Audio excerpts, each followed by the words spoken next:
one still has on it the Duramater. So that's this kind of opaque stuff. And it's really tough stuff.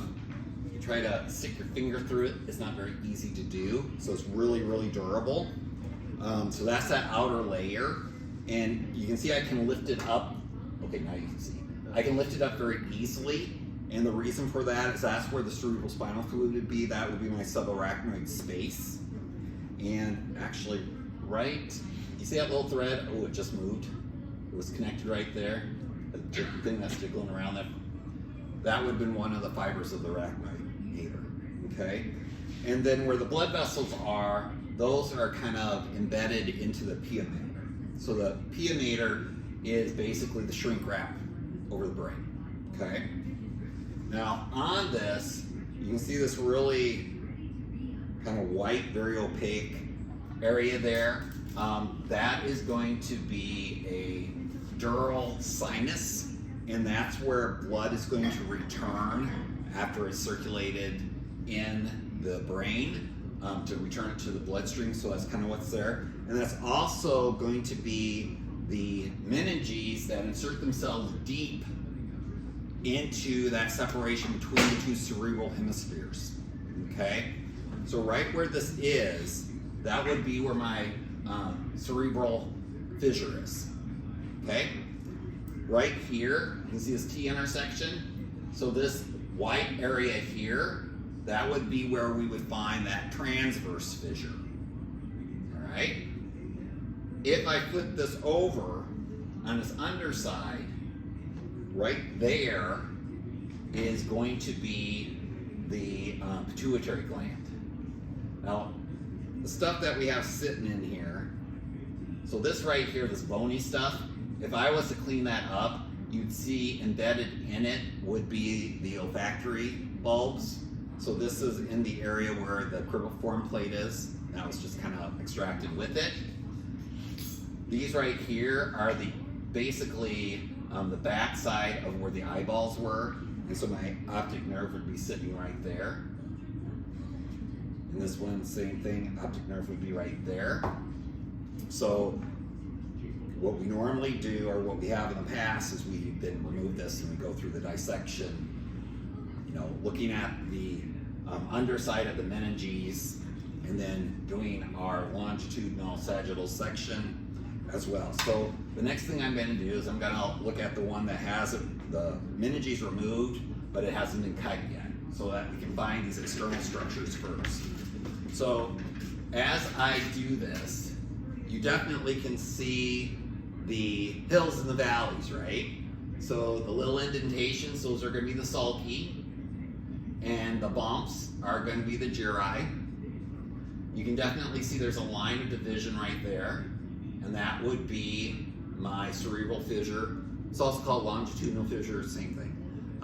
And then back here would be that transverse fissure, okay? These are my two cerebral hemispheres, and you should be able to identify those as left and right, as long as you're not me tonight. This one is the left one, and this one is the right one, because this is posterior. So this would be like if it was mine, left and right. Now, as far as the lobes go, the easiest ones of the lobes to identify are obviously going to be the frontal and the occipital, right? But we can find the others. If we look at this right down in here, that's going to be my temporal, and then the area right in here would be my parietal, okay? Everyone good with that so far? Okay. So on the underside of this, these light-colored structures, they should be a little more intact, better than they are, but those are what remains, and this one I can slightly lift up, of the olfactory bulbs, okay? And so those are what's gonna rest on the cribriform plate, and it's gonna send its sensory fibers down for chemoreception in the nasal passage. They're really the only neurons that we have that have direct contact with the outside. Okay, the rest of them are all pretty much internalized, and so they're actually the only nerve fibers that have their own population of stem cells that are designed to regularly replace them because they're exposed to the outside, so they're damaged. Okay, so some of the research that they've done on the nervous system and on spinal cord injury, and they try to use stem cell technology. In some of those experiments, what they've done is they've extracted the stem cells from here to try to use as the bridge in the damaged spinal cord. They've had some luck with it, and the reason why that's beneficial is because they can extract them from the person they put them into. Therefore, there's no issue of rejection. Okay, so on this underside, right here, this is, you can kind of see it's a crisscross. So right there would be my optic chiasm. And if there's a little more remaining, these would be my two optic nerves, okay? So remember, when they crisscross, why they're doing that is because each eye is going to be sending information to both sides, okay? So the left field of both eyes goes to the right hemisphere, the left field of both eyes goes to the right hemisphere. That's how that's going to work. Just behind my optic chiasm, there's kind of a little bit of a darkened area here. That would be where that pituitary stalk would sit, okay? Usually there's just like a little indentation or a little dark spot. That's also called the infundibulum. So the pituitary stalk, infundibulum, they're the same thing, right?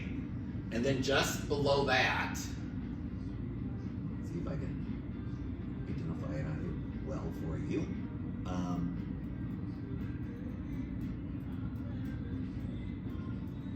The area that I'm kind of putting the probe underneath. You see this little kind of half curved area, or I guess half oval. That's the mammillary bodies. All right, so that's what that is. Next thing I want to identify, I'm going to identify the cerebellum. Remember, it's the little cerebrum is what cerebellum means. And if I look at it, you can see I basically have a left and a right. I have a right and a left hemisphere, and then there's actually this area in the center, and that's the part that's called the vermes. Vermes refers to vermin. It looks like a caterpillar. Caterpillars are considered worms.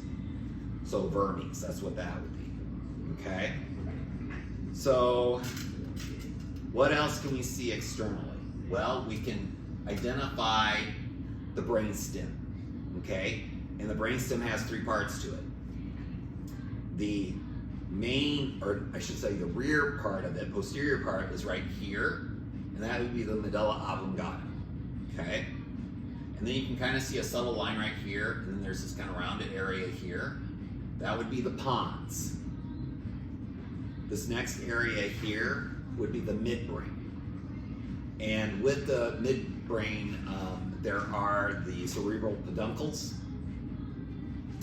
And those are just referring to these side areas that are kind of rounded right here of the midbrain.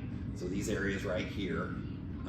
If I pull on this a little more, you'd be able to see a little more. But that's what they are. It's just talking about the tracts, the white matter that runs right in here. As far as the midbrain goes, I think I told you guys this last time, and I told you to look for this. If I take and I bend down my cerebellum, you can see the little guy mooning you, right? Mooning you, and there's like a little painting line and then secondary bulge. That is the bodies of the 14 twins, so the corpora quadrigemina, okay? The upper larger ones are the superior colliculi. The smaller ones down below are the inferior colliculi, and they are involved with audio and visual reflexes. And when I'm talking about that, it means when we have sudden sounds or flashes of light, these are the areas that are going to direct your head towards what that is. So if I heard a bang, it would cause my head to turn towards where that sound was. If I saw a flash, I'd be turning my head and my eyes to it. So that's part of what that area does. Okay, and if I kind of pull down on this a little further, you can see this little pinhead in there, right in the center of the butt cheeks, and that would be the pineal gland, okay? So that's where the melatonin comes from. Okay, So those are all the things we can actually identify from the outside. We now do our sagittal section. And what are we going to look for? Well, for those things we couldn't see before. So when I look at it, one of the things I'm going to be identifying are the areas where my cerebrospinal fluid was on the inside spaces.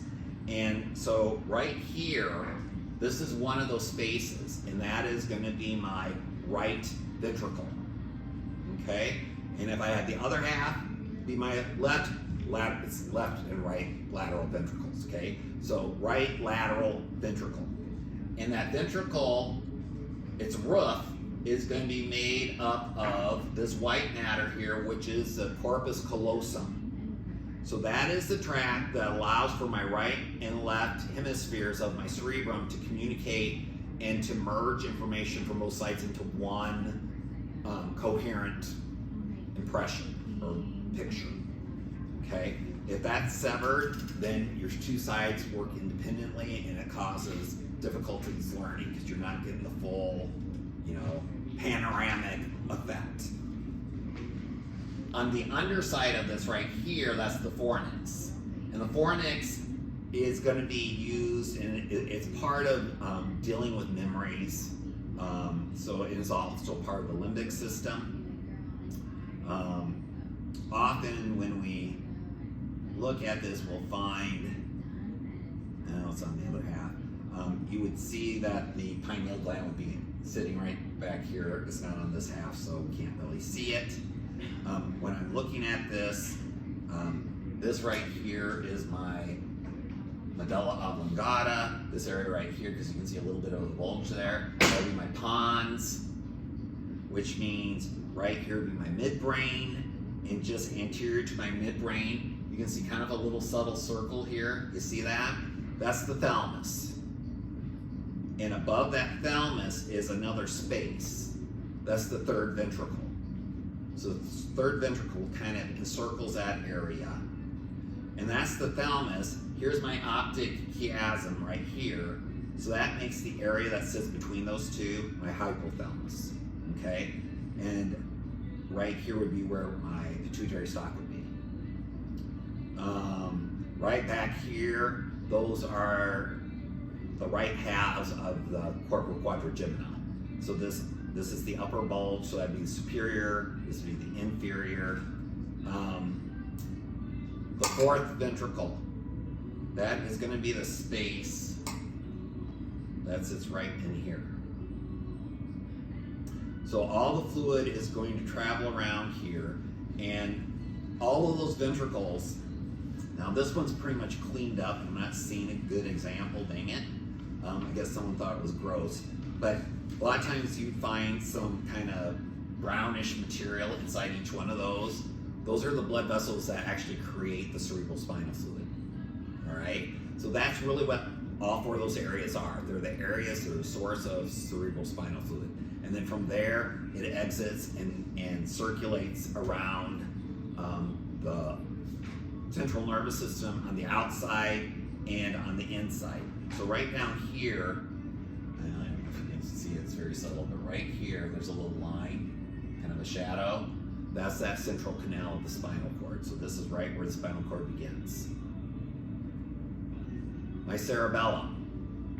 The thing that we can see here is, so we need to remember that our brain has things kind of reversed of the spinal cord from the perspective of gray and white matter. Spinal cord, white matter is on the outside, right? Gray matter is on the inside, the butterfly. Here's the other way around. Gray matter is on the outside, the white matter is on the inside. And that's because those pathways are the conduits of communication. This is the area that is going to be the region of processing. So they function as a collective. So we don't need long extensions from one to the other, so there's no need for myelination. And so that's why this is great. I don't need myelination, that would be a waste, because I'd have to maintain those cells, so I'm without it there. These are neurons that have large axons, and so they have to be maintained with that insulation. Okay? So with that said, I had the same arrangement on my cerebellum as my cerebrum. And let's see if I can put this down. So you can see the little white areas in here, and it kind of branches out. I don't know if I can zoom in anymore to get a better.